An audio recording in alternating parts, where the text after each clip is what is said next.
Hello, എല്ലാവർക്കും എൻ്റെ ചാനലായ തായിൽ വ്ളോഗിലേക്ക് സ്വാഗതം. ഇന്ന് ഞാൻ ഉണ്ടാക്കാൻ പോകുന്ന ഇടിച്ചക്കയും പരിപ്പും ഇത് രണ്ടും കൂടി ഉള്ള ഒരു അടിപൊളി കറി. അതെങ്ങനെയാണ് ഉണ്ടാക്കാൻ പോകുന്നത് എന്ന് നമുക്ക് നോക്കാം.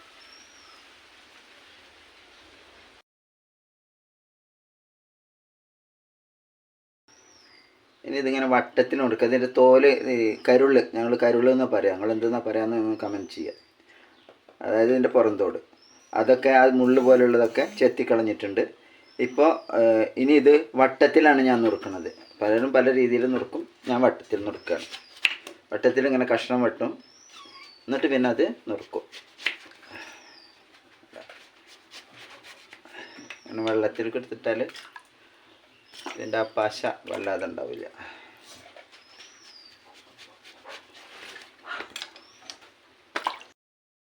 വട്ടത്തിൽ നുറുക്കിയത് ഇനി ഇതിങ്ങനെ 4 കഷ്ണം വെട്ടി, പിന്നെ ഇത് ഓരോ പീസും കൂടിയും കട്ട് ചെയ്യുക. ഒരു പീസ്, വലിയ പീസൊക്കെ 8 പീസ് കിട്ടും. 4 4 8, അങ്ങനെ 8 പീസാക്കി കട്ട് ചെയ്യുക. വലുതൊക്കെ ചെറുത് അതിനനുസരിച്ച്.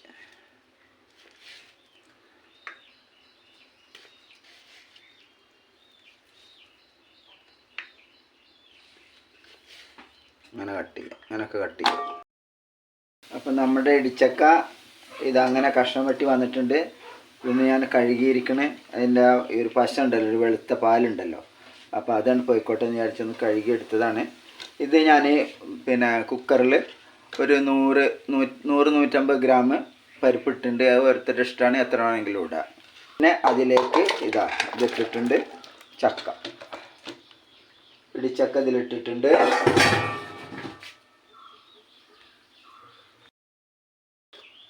ഇനി ഇടാൻ പോകുന്നത് 1 സ്പൂൺ മുളക് പൊടി. എരിവുള്ള മുളക് പൊടിയാണ്, അതുകൊണ്ടാണ് 1 സ്പൂൺ ഇട്ട്. നമ്മൾ അധികം മുളക് ഉപയോഗിക്കില്ല. 1 സ്പൂൺ മല്ലിപ്പൊടി, ഒരു 1/2 ടീസ്പൂൺ മഞ്ഞൾപ്പൊടി, 1/2 ടീസ്പൂൺ മഞ്ഞൾപ്പൊടി, പാകത്തിനുള്ള ഉപ്പ് പിന്നെ ലാസ്റ്റ് കറക്റ്റ് ചെയ്യുക. ഇപ്പോൾ കുറച്ച് ഉപ്പ് ഇട്ടിട്ടുണ്ട്.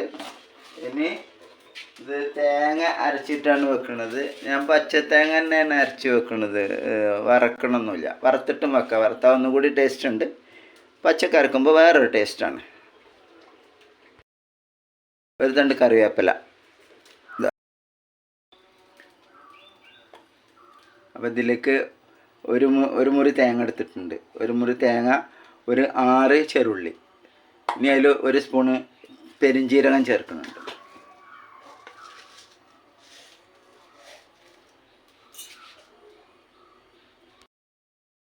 ഒന്ന് അരച്ച് വരത്. ഓക്കെ, ഇത് വെക്കുമ്പോൾ ഇതിൽ ഞാനൊരു 4 ഗ്ലാസ് വെള്ളമാണ് വെച്ചത് അടുപ്പത്ത് വെക്കുമ്പോൾ.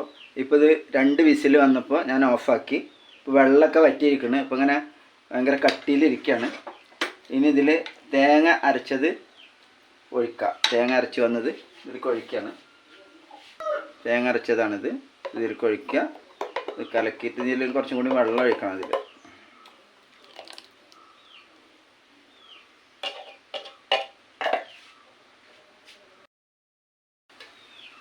രണ്ട് ഗ്ലാസ് വെള്ളം കൂടി ഒഴിക്കുന്നുണ്ട്.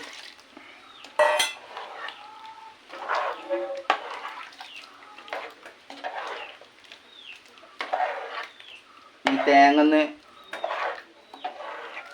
വേവണത് വരെ ഒന്ന് തിളപ്പിക്കണം. ജസ്റ്റ് ഒന്നിങ്ങനെ പതഞ്ഞ് വരുമ്പോൾ ഓഫാക്കണം. ഈ സമയത്ത് നമുക്ക് ഉപ്പ് കറക്റ്റ് ചെയ്യാം. കുറച്ച് ഉപ്പ് കുറവുണ്ട്, നമുക്ക് കുറച്ചുകൂടി ഉപ്പിടുന്നുണ്ട്. ഇതൊന്ന് താളിക്കണം, വറവിടുക എന്നൊക്കെ പറയും. അടിപൊളിയാണ്. ഇത് പതഞ്ഞ് വരുന്നുണ്ട്. തിളച്ച് പതഞ്ഞ് വരുന്നുണ്ട്. ഇത് വറവിടാൻ പോവാണ്. വറവിടാൻ വേണ്ടിയിട്ട് ഒരു ചട്ടി അടുപ്പത്ത് വെച്ചിട്ടുണ്ട്. അതിലേക്ക് 2 ടേബിൾ സ്പൂൺ വെളിച്ചെണ്ണ ഒഴിച്ചു കൊടുക്കുന്നുണ്ട്. വെളിച്ചെണ്ണ വെളിച്ചെണ്ണ ചൂടായി വരുമ്പോൾ ചെറിയ ജീരകം എന്ന് പറയും, ചെറിയ ജീരകം എന്ന് പറിച്ചിട്ടില്ലേ, ജീരകം തന്നെ പറയാം. ജീരകം, പിന്നെ അതുപോലെ തന്നെ ചെറിയ ഉള്ളി ഒരു 8 ചെറിയ ഉള്ളി ഉണ്ട്, ഒരു 4 വെളുത്തുള്ളി ഉണ്ട്,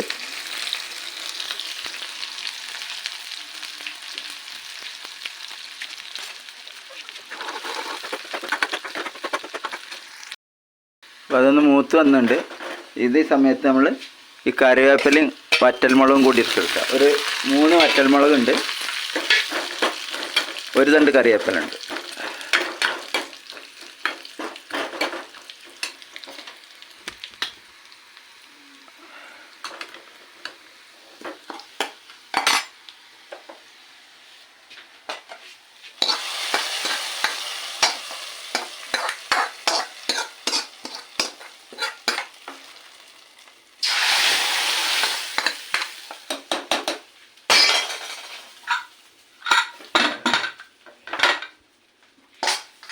അപ്പോൾ അത് കഴിഞ്ഞ് ഇനി ഒരു 5 മിനിറ്റിന് ശേഷം നമുക്ക് തുറന്ന് നോക്കാം.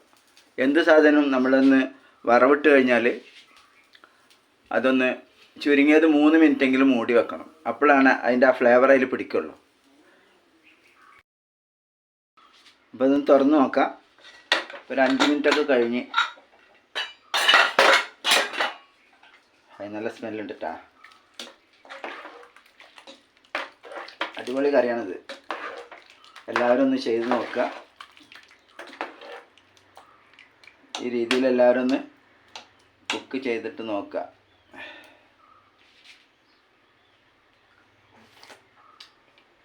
അപ്പം എല്ലാവരും ഒന്ന് ഉണ്ടാക്കി നോക്കിയിട്ട് കമൻറ്റ് ചെയ്യുക. പിന്നെ അടുത്തുള്ളവർക്കൊക്കെ ഒന്ന് ഷെയർ ചെയ്ത് കൊടുക്കുക. അതേപോലെ തന്നെ സബ്സ്ക്രൈബ് ചെയ്യാത്തവരൊക്കെ ഒന്ന് സബ്സ്ക്രൈബ് ചെയ്യുക,